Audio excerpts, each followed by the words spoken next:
Welcome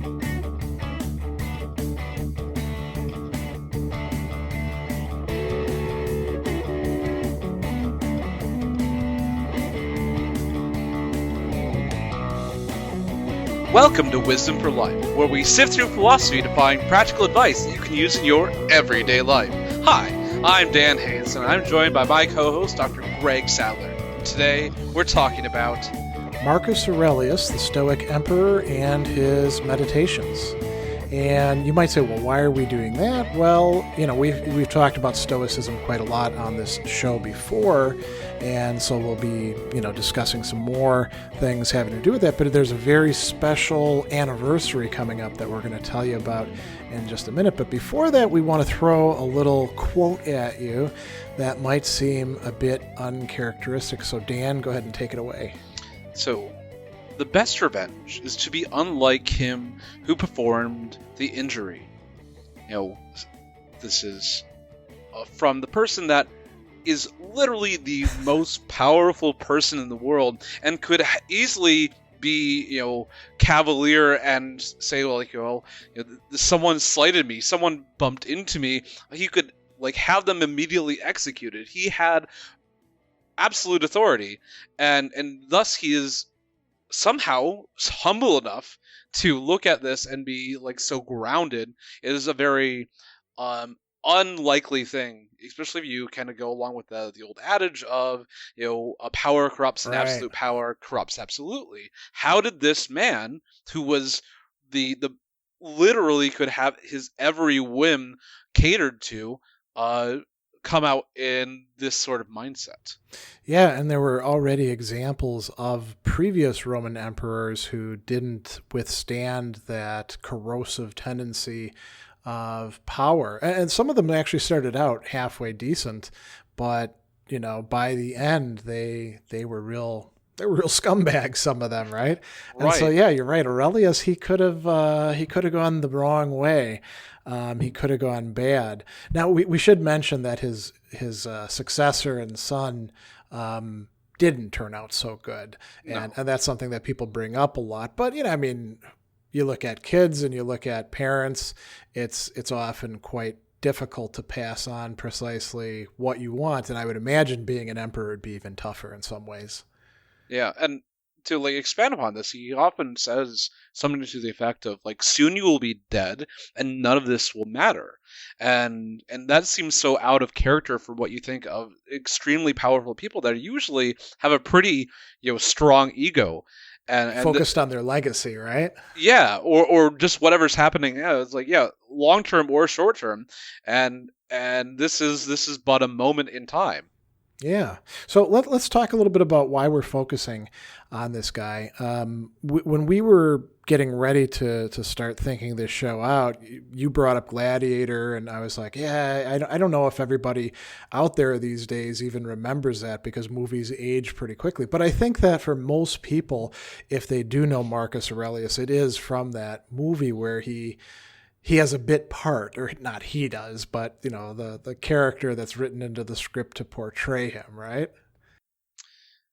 Yeah, just that little bit of pop culture it does him a disservice. It doesn't really go into the character of the person, and if you're going to look at emperors in that movie, it's much more commodious than anyone else that you see as That's true. What we get from the movie is, he was a decent guy and, thought of everybody else, but that's about it. We don't see why that was the case. Mm-hmm. And, you're right. Commodus gets to be the super villain for the movie. Yeah. in ways that he wouldn't have been in ordinary life. He did like to gladiate, I suppose you can call it, but I don't think he had vendettas against Russell Crowe-like characters carried out for years and years and years. So, Hollywood really likes to mess around with things, don't they? But that's why we should talk about who this guy was, because that, people might only have that impression. And we're going to talk about this book called typically the Meditations that became a really important part of Stoic literature. And right now it's kind of a hot commodity, right? Well, yeah. Well, specifically because of an upcoming anniversary. And This is going to be, what is it, the 1900th anniversary of his birthday, coming up here on April 26th. And so this is one of the progenitors of the show of like why we're doing this today. We're doing it a little bit early, granted, but we wanted to get ahead of the curve so we could announce some of the things that are coming up about Aurelius. But I will say, too, with the meditations, there are, hundreds of thousands of people buying it, reading it, talking about it. And that's been going on for quite a while. I remember when I was at StoicCon 2016 and Ryan Holiday was the plenary speaker, and he was telling a bit of his story. And I didn't actually know that much about his story because I'll confess to you, I don't actually read Ryan Holiday's books very much. But he was talking about having gotten a copy of the Meditations when he was in college and reading his way through it. And I think he had a much better experience than I did reading it in college because it like changed his life. And then it drove him to like get interested in Stoicism, and he rereads it, frequently. And I think there's a lot of people out there like that. There's other important Stoic texts, but I don't hear that many people saying, yeah, man, I reread Seneca's letters like once a month, or Epictetus's discourses. Whereas people do say that about the Meditations. I think part of it is that it's got almost poetic quality to parts of it, as well as it's one of those things that it's non-linear, and thus you can kind of just drop in any place that you want if you want to, like, just, I don't know, one of those readers or like maybe the Psalms or something along those lines of dropping in and just finding something that might be useful or something to meditate upon yourself. That's a really interesting point, that maybe its lack of systematicity is not a deficit on its part, but rather a strength of the work, right? Yeah. And it just happens to be like that. It's not like he set out to do that. It was never even intended to be read by anyone. It was a personal journal for his own thoughts and his own philosophical practice. Yeah. And by dearth of him being an emperor and people retaining his writings, do we have this little piece of Stoic practice. Yeah, and we're going to tell a little bit of that story because it is kind of a crazy story when we get down to it. So the like with a couple other texts, I'm going to give you a little teaser about this. It survived in just a few manuscripts, and if those manuscripts had been lost, that would have been it. Like a lot of people don't know that. Like Beowulf there were only 2 existing copies at one time, if I remember the story right. And if those had disappeared, that would have been it for that entire work of literature. And it's the same thing for this one. We should shift gears a little bit and tell you a little bit about these events that are coming up. What's the ones that you are going to be participating in specifically? Well, I'm not in on the biggest event, and let's talk about that one first. Okay. That way I can I can get to my stuff a little bit later. So it's mostly the London people that are doing this because the Aurelius Foundation, which there's a whole foundation, right, named after this guy now, devoted to bringing Stoicism to younger people. The Aurelius Foundation and Modern Stoicism Organization are having this Marcus Aurelius Anniversary Conference on Sunday, April 25th. And it begins kind of early for us because it's on London time. But there's a lot of speakers, and it looks like a really great lineup. Same day, there's the New Acropolis Chicago is having a thing they're calling Roman Banquet, celebrating Marcus Aurelius's 1900 years of legacy. And I'll be presenting during that on Marcus Aurelius on anger. And then Gilad will be presenting on some other features of Marcus Aurelius. And that's a little bit of a smaller event.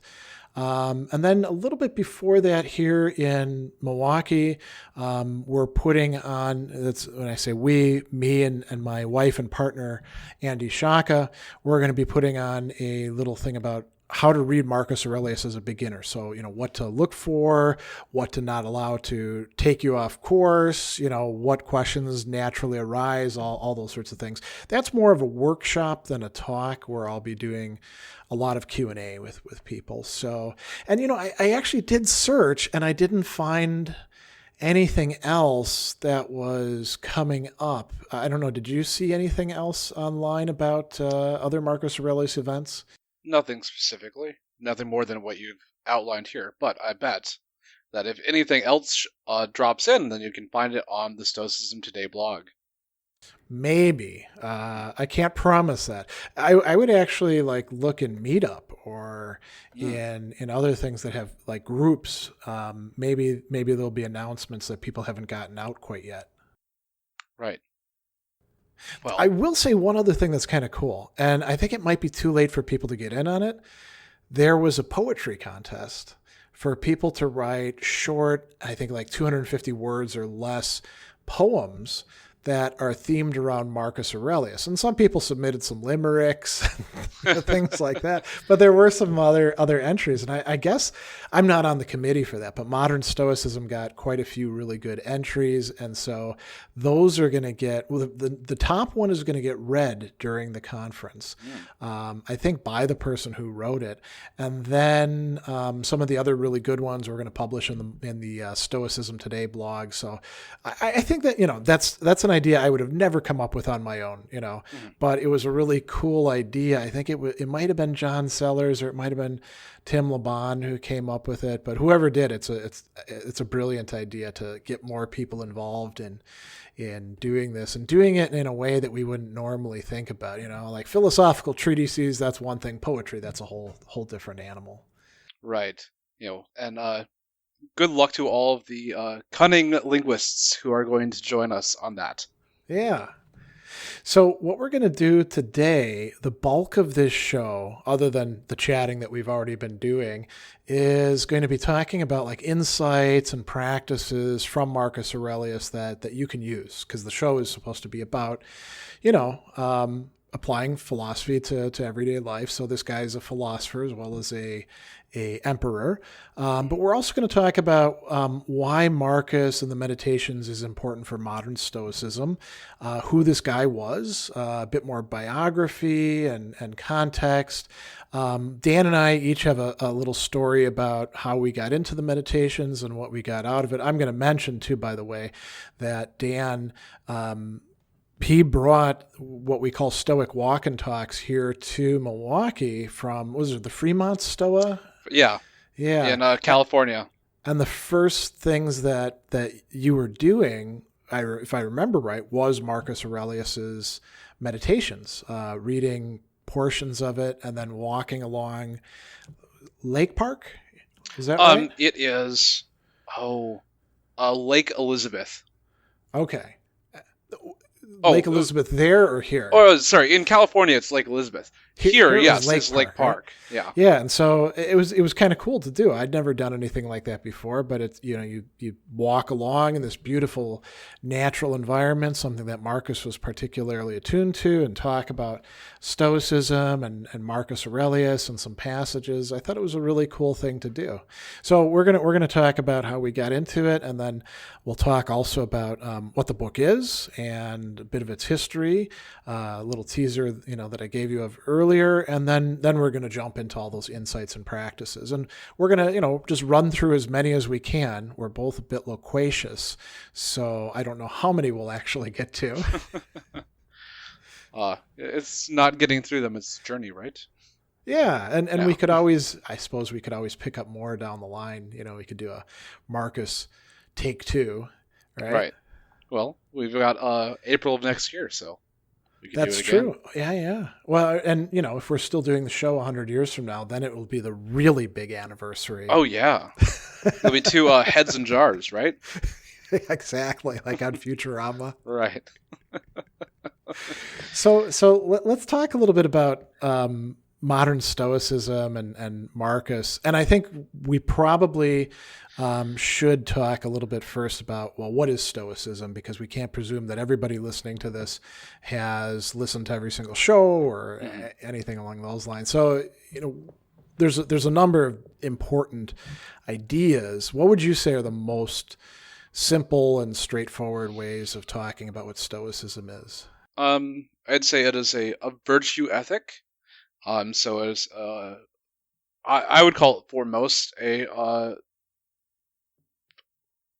wow, a philosophy of a moral philosophy, as well as a orientation towards the world in how you view it and how you are interacting with it, which then has certain oughts that derive from the values. And so some of the basic values are that those things that are actually valuable are those things that we actually have full control over, and those in the Stoic sense, are really a very small subset of everything.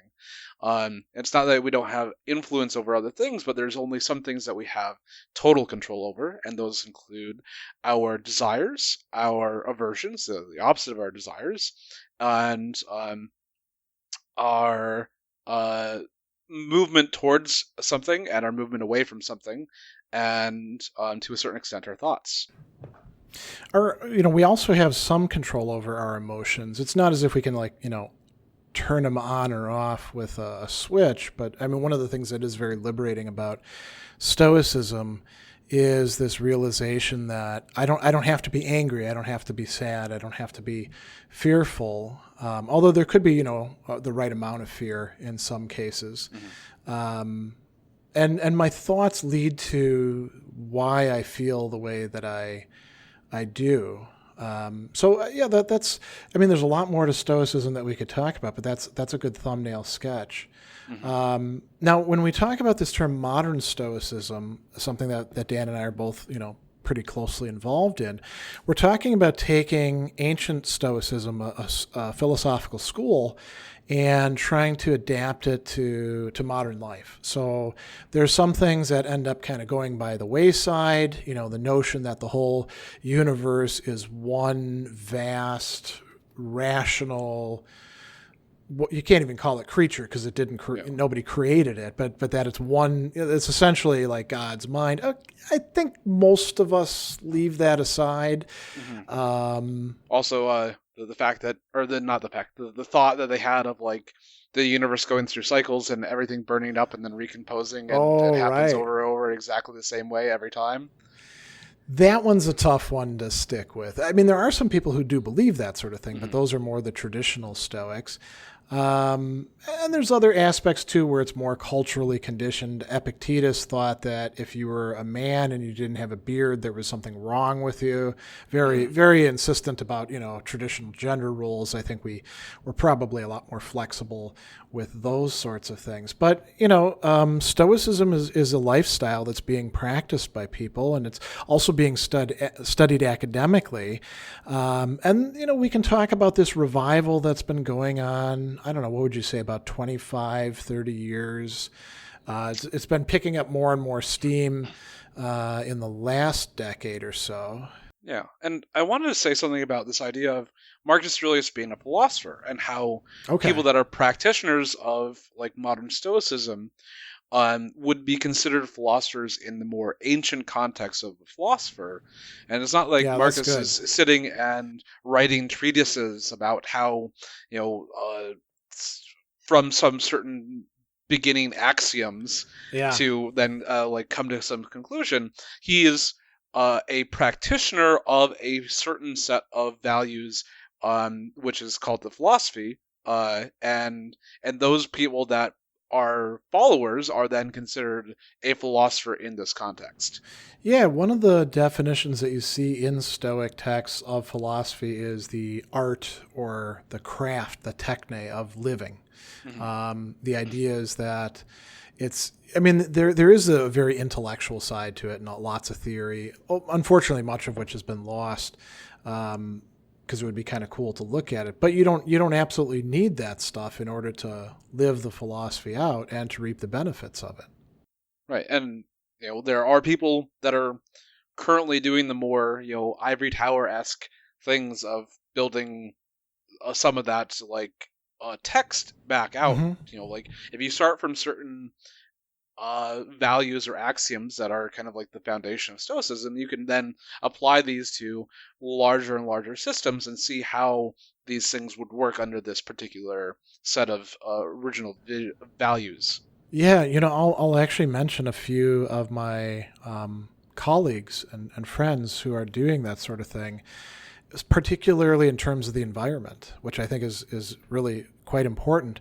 One of them is Kai Whiting, who is a British guy who was in Portugal for a while, does a lot of work on sustainability, along with his friend and co-author Leo Constantinos, I think. I'm sure I mangled his name. They have a new book out, by the way, and Christopher Gill, sort of the grandfather of the modern Stoic movement in many ways, or maybe it has several. Lawrence Becker and A. Long and Julia Annas and a few others would be all grandparents together.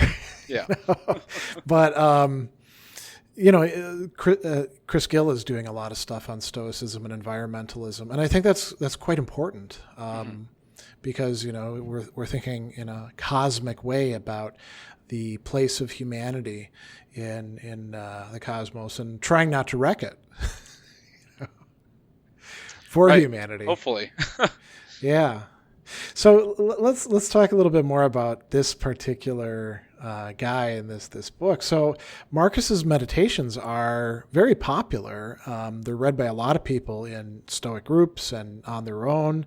I think part of that is because he's a bit of an easier read than, say, Epictetus's discourses or Seneca's letters or Cicero's texts, and we don't really have that many big books to choose from for classic Stoicism. So Marcus is kind of would you say he's at a beginner level or like beginner intermediate? There's a lot of really deep stuff in there, but a lot of it is really easy to at least pick up and understand, especially because they're often very, very bite-sized little bits of information or practice. And yeah, true. I think one of the things that is the most useful or most salient in the meditations is he describes a lot of philosophical practices, whereas the others tend to be a little bit more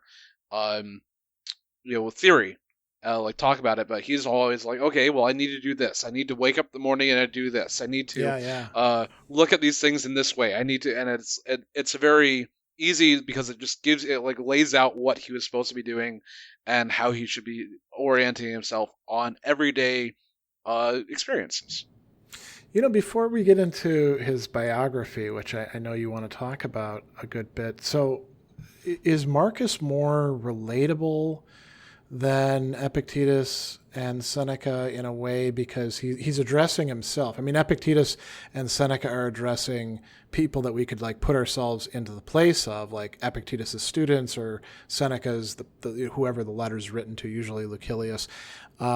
Marcus is talking directly to himself, and he's talking to himself as somebody who should be doing better, but is often screwing up. And, it's like, when you talk to the person who's got potential and they're not living up to their potential, he's talking to himself that way. I mean, does that make it easier for the rest of us to kind of fit ourselves into that book?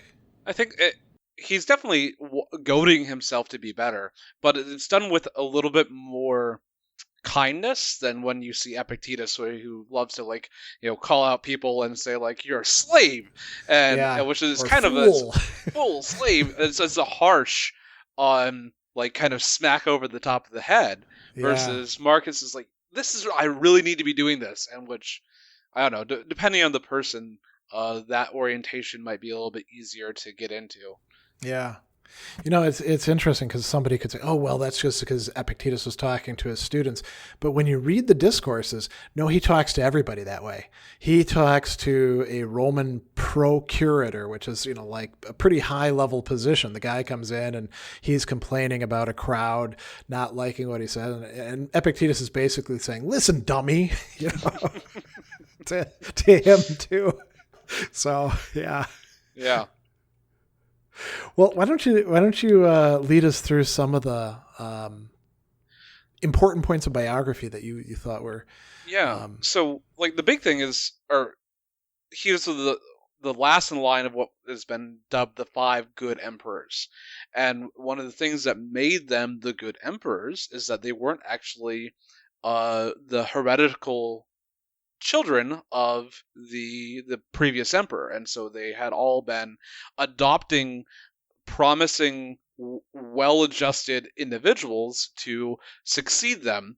And unfortunately for, I guess, the Roman Empire and the end of the Pax Romana, Marcus did not continue on with that. So if there's a big black mark against him, that might be one of the largest. But he was adopted by Emperor Antonius Pius, but he was fathered by Marcus Aeneas Verus, and he was like well known that he was taught philosophy from a very, very young age. He excelled at it, and he often refers to the discourses, which he sometimes is referred to as like the memoir, and you can see his orientation towards Stoicism is very aligned with like Epictetus's construction of how to teach Stoicism with his three disciplines of action, desire, and acceptance, and and you can see that being expanded on in the rest of the meditations and how it is written, as a lot of times is oriented towards these particular disciplines. Yeah.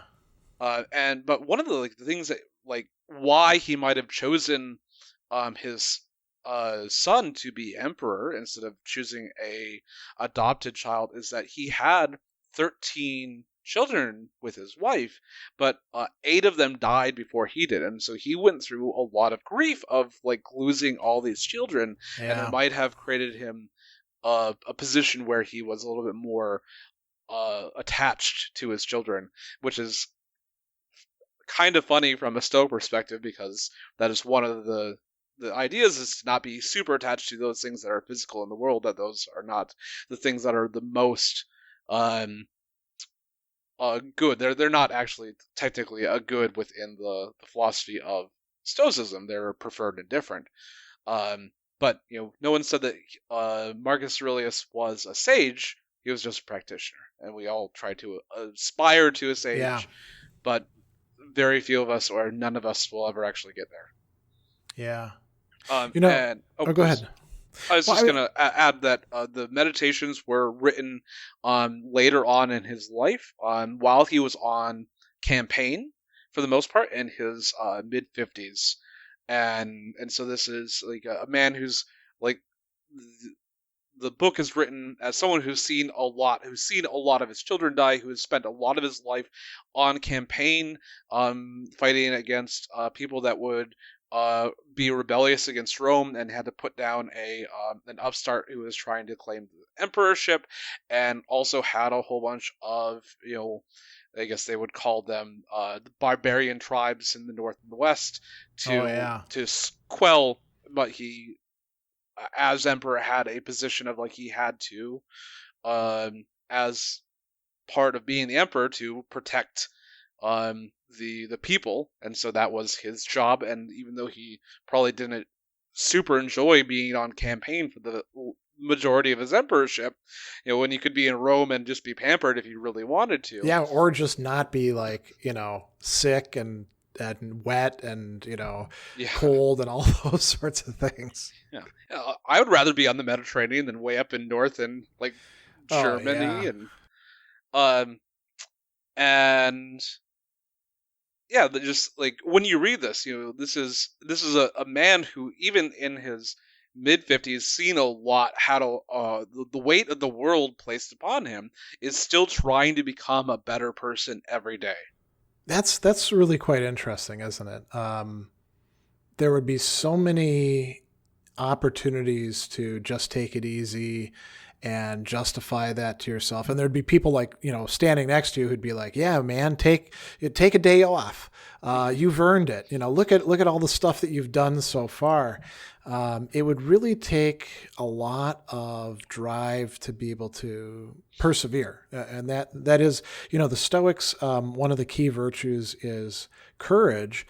And one of the parts of courage, it isn't just about facing fears. It's about persevering. It's about like making the right choice over and over and over again, even when it gets difficult and you're slogging along and you're tempted to give in and relax. And he didn't. I mean, I'm sure he did at some points, right? But he's quite a model for us, I think. Yeah, it's I guess a model of resilience and face of unending challenges. That's a really great term to use. And that's also associated with Stoicism, resilience. We know that practicing Stoicism does improve a person's resilience. It may not turn it into like super heroic levels, but it advances us along so that we can be more able to do the things that are good for us and good for other people. Yeah, that's the whole Epictetus talking about, come, I will teach you how to be invincible. What does that mean in the Stoic sense? Don't enter contests that you can't win. Right. In part, right? Yeah. And hey, so switching topics, how did you get into reading the Meditations? Because by the time that I knew you, you'd read it through a number of times. You were using it, like I mentioned, as the key text for the Stoic walk and talks. What got you into it, and what did you get out of the book? Let's see. I got into Stoicism and started learning a little bit about it through a couple like podcasts, like Matt Banetta's Good Fortune podcast. And that was like my gateway into actually starting to read the ancients, and the Meditations was just the first thing that I picked up. I happened to pick up the Gregory Hayes version. Okay. Maybe I had which is good. Affinity. Yeah, maybe I had an affinity with the name. I don't know. Oh yeah. But at least his translation it flows very nicely. Not that it is the definitive translation, and there are many to choose from. And I guess the only really definitive Meditations is in the Greek. Yeah, and the text, there's only a few manuscripts left that are pretty old. We don't have any original, of course. Wouldn't that be a find to have the prototype copy of the Meditations? But how would we know that it was? Right. I have here with me the book that I got when I was in college, and I think I picked this up at a used bookstore. I think actually it was Half Price Books in Milwaukee. So it's the Meditations that I had, and it's by the names in this, translated by the late A.S.L. Farquharson, and then with the introduction and notes by Rutherford. So that's an older translation, to be sure, and Hayes is way better than this one. But it's I picked it up, and I had no interest in Stoicism at the time, and I didn't really know much about Stoicism as an undergraduate philosophy major, because the only thing they actually had us read was Epictetus' Enchiridion, and they told us Stoicism doesn't really matter. It was all Aristotle and Plato, and then everything went downhill from them in ancient philosophy, which is a wrong-headed take, and we can talk about that some other time. And I remember reading through it, and I probably understood maybe a quarter of what I was reading as an undergrad. And it went on my shelf, and it traveled around with me. And then as I got more into Stoicism through reading Epictetus's discourses, I picked up the Meditations, and then suddenly things clicked, and I was like, oh yeah, that's what he's talking about there. Because Marcus is, you could say, traveling in the footsteps of Epictetus in many respects.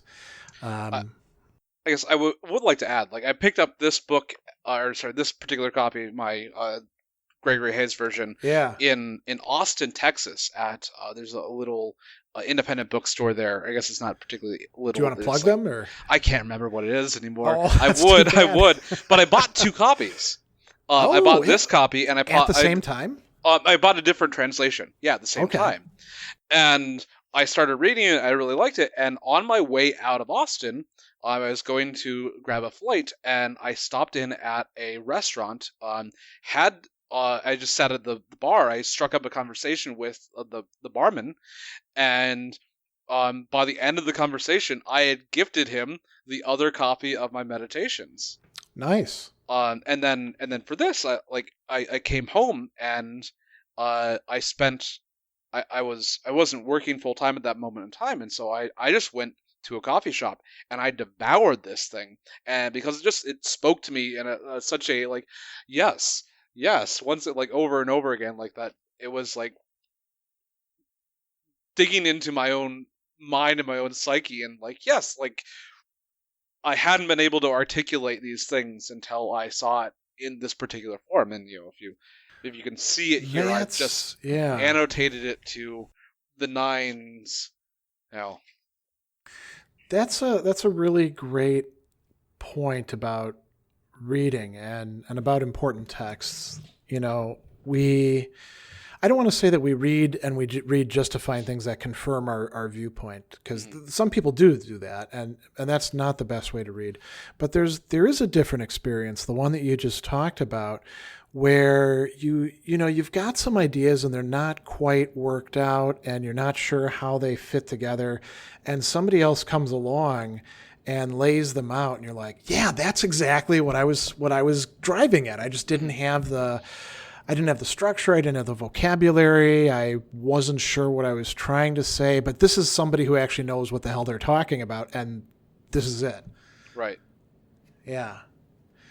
I've had that experience many times. And it's kind of funny because we often think about philosophers are supposed to not take anything for granted. Don't buy into anybody else's stuff. But I think that that's a normal experience, this clicking with somebody, and the book informing us and helping to structure our own thinking, our own living in ways that we're not able to pull off at the time.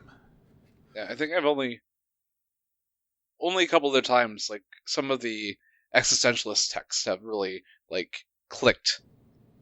Like interesting. We've talked about them quite a bit on the show. Is that why you keep coming back to certain key authors like Jean-Paul Sartre and Simone de Beauvoir and a few other they existentialists? Really speak to some of my really core values. Well, that makes sense. And there are interesting compatibilities that we have explored in previous shows, including the last show, between Stoicism and existentialism. Mm-hmm. So, yeah, that does make a lot of sense. I do want to say just a few things about the Meditations as a book before we jump into our promised insights and practices. So, as Dan pointed out, there is no like best or definitive translation. There are some that are not quite as good, we can say.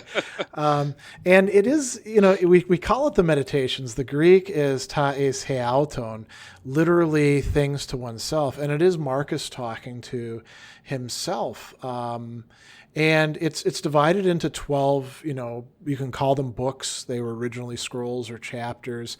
There isn't any particular thematic unity, except for the first book, which is all about, I'm grateful to this person, I'm grateful to this person. And I think that's kind of a cool way to start. And the manuscripts, they mostly only existed in the East for a long time. It was written in Greek. It kind of disappeared from the West, and it was in the Byzantine Empire. And then as the Ottoman Turks were destroying what was left of the Byzantine Empire, all these books started flowing west. Mm-hmm. And eventually, they were lucky they got there when the printing press was in full swing, and they started printing copies of it. So it didn't have quite the influence like on the Middle Ages and the early Renaissance that, say, Epictetus or Seneca did. Epictetus, the discourses were lost and then found again for the West, but they had the Enchiridion. Seneca, they had all his stuff the entire time. And so, it becomes, a representative Stoic text, but it was always kind of like, you might say, on the side. And I think it's come into its own more recently. So maybe there's something to modern Stoicism and this emphasis on using this as a central text. So that's a good lead into, well, what do we actually get out of these texts? There's a lot of really cool insights. As Dan has pointed out, there's a lot of practices like right there on the page. One that I think is very characteristic of Marcus is looking at things in a cosmic perspective and distancing ourselves. He suggests that we should take this perspective that locates us within space and time, and we can say, oh yeah, well, I know exactly where I am. I'm right here and I'm right now. But like putting it in context of all the other heres and nows that have been and are now gone. So he says at one point, the speed with which all of them vanish, the objects in the world and the memory of them in time. This is to suggest to us that, maybe there's some things we don't have to take quite so seriously. Mm-hmm. A little bit later, he says, some things are rushing into existence, others out of it. Some of what now exists is already gone. Change and flux constantly remake the world, just as the incessant progression of time remakes eternity. I like that phrase. Remaking eternity itself. We usually think of the eternal, totally unchanging, it's forever. Even the eternal for Marcus is in flux and changing. Right. I wonder if that is based in the Stoic physics of like the constant destruction and recreation of the universe. Oh, right, the ekporosis, right? Yeah. Or the conflagration. I think you've got that, but you've also got this sense that, it could be millions of years until the next cycle, mm-hmm. and everything is being eroded. Everything is being changed in the process. He's got this other really great passage where he says, if you want to talk about people, you need to look down on the earth from above. Herds, armies, farms, weddings, divorces, births, deaths, noisy courtrooms, desert places, all the foreign peoples, holidays, days of mourning, market days, all mixed together, a harmony of opposites. Look at the past, empire succeeding empire, and from that, extrapolate the future, the same thing. No escape from the rhythm of events. And so the idea is, look how this vast variety of stuff, and now you're going to see the same stuff happen over and over again. Weddings are going to be happening throughout time. We might call them something different. We're in a very experimental time where like, hey, everybody can get married because, everybody can have just as rough, set of relationships as everybody else. And the divorce rate's like 50%. So obviously marriages are not all that enduring. But this institution of people coming together and saying, we're going to live a life together, it's probably going to exist throughout eternity, and it's going to take on all these different little forms.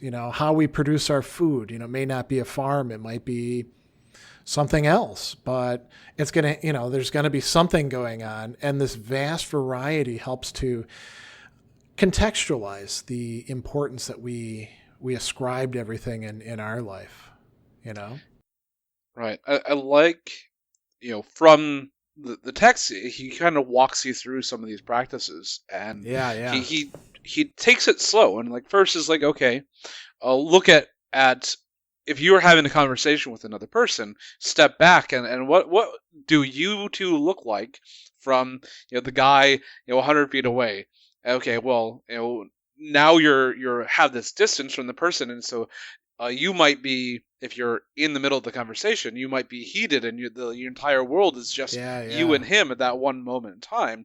You step back, and you see this, and then you step back again, maybe from the perspective of a bird, and now you're like kind of two small dots on the grass, a plane that you see, and then you can continue this up and take this to, okay, well, expand out, and now you're at like the level of the ISS or something, and so you're looking down and you can't see any people anymore. Everyone's just a blue brown blotches on a big blue orb, and then you can then step again. Okay, look all the way back in time from the beginning of time to now. How much time has passed? How much does the moment here actually matter? And then also continue that time on till the end of time, and you can really put into perspective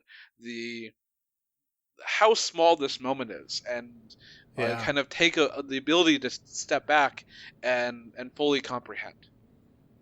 Yeah, there's a name that modern Stoics give that. They call it the view from above, where you like deliberately visualize going through that, and it really does help to produce perspective. I would say there is a challenge that's kind of associated with this. So if you do that, right, you can say, oh man, nothing I do matters at all because it's all just going to get, swallowed up in this vast cosmos. So maybe I should just be a complete bastard and do anything I like, or, maybe nothing I do matters at all. But I don't think that's where Marcus wants us to go with that. I think he wants us to realize both that we're a little point within a vast cosmos, but also that what we do and the choices that we make in the little tiny purview that we have do matter.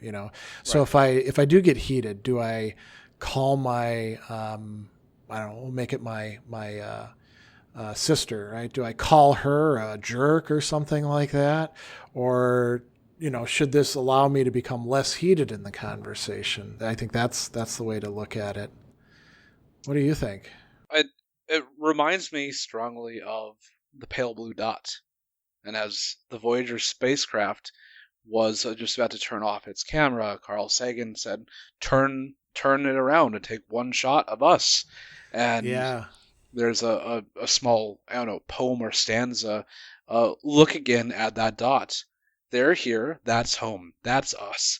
On it, everyone you love, everyone you know, everyone you've ever heard of, every human being who ever was, lived out their lives, the aggregate of our joy and suffering, thousands of confident religions, ideologies, and economic doctrine, every hunter and forager, every hero and coward, every creator and destroyer of civilization, every king and peasant, every young couple in love, every mother and father, hopeful child, inventor and explorer, every teacher of morals, every corrupt politician, every superstar, every supreme leader, every saint and sinner in the history of our species lived there on a mote of dust suspended in a sunbeam.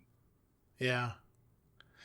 That's a great passage for, again, putting things in context. I would say a lot of Stoicism, as well as other intentional ways of living, are very oriented towards restoring a perspective that ought to be there, but often gets lost for us, right?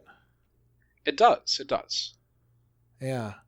One of the people that we didn't talk about in this, but I think we could actually recommend his book, Pierre Adot. He has this book, The Inner Citadel, on Marcus Aurelius that is quite good. And it makes those connections that you were talking about between what Marcus is doing and the three disciplines very explicitly.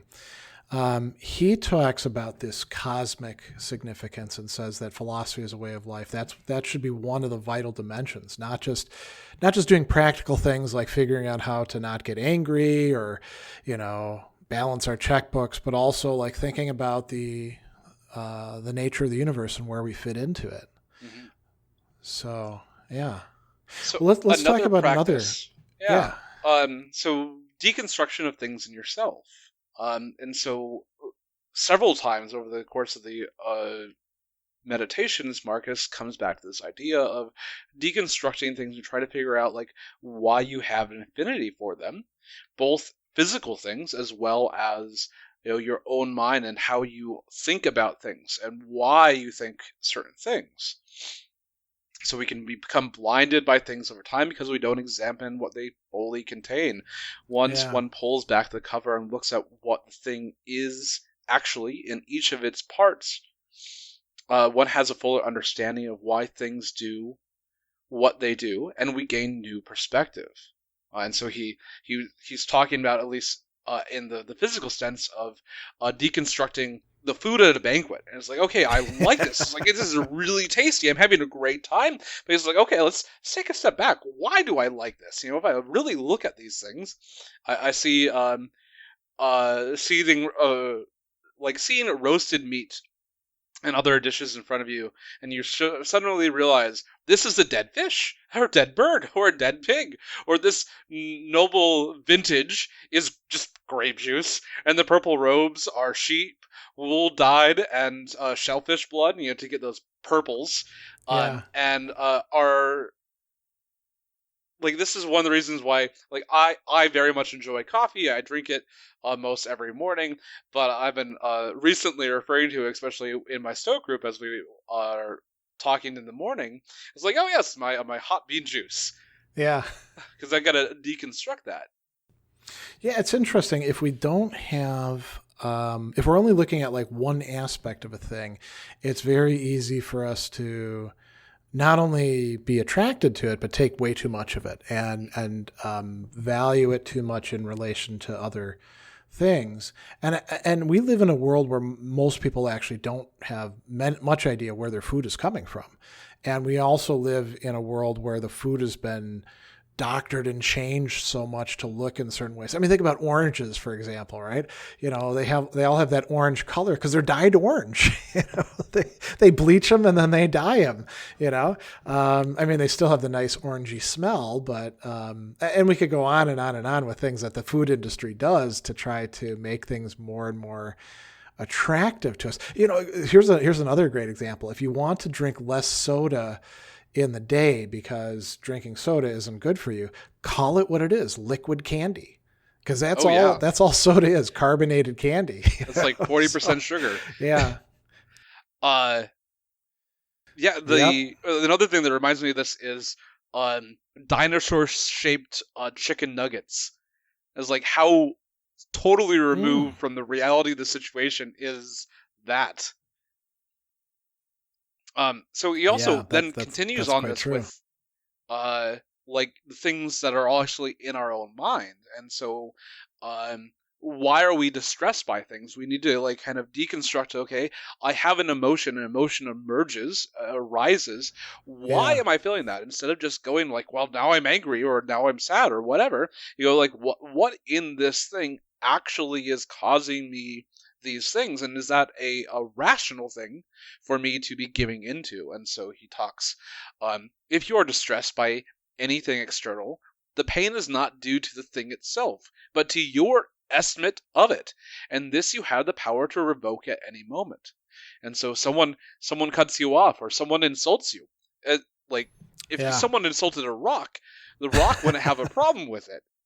It's only you thinking that you have some like reputation, or like that doesn't equate with the idea that you have within your own mind, that you now have a problem with it, and you are upset because it doesn't fit in with the world that you see.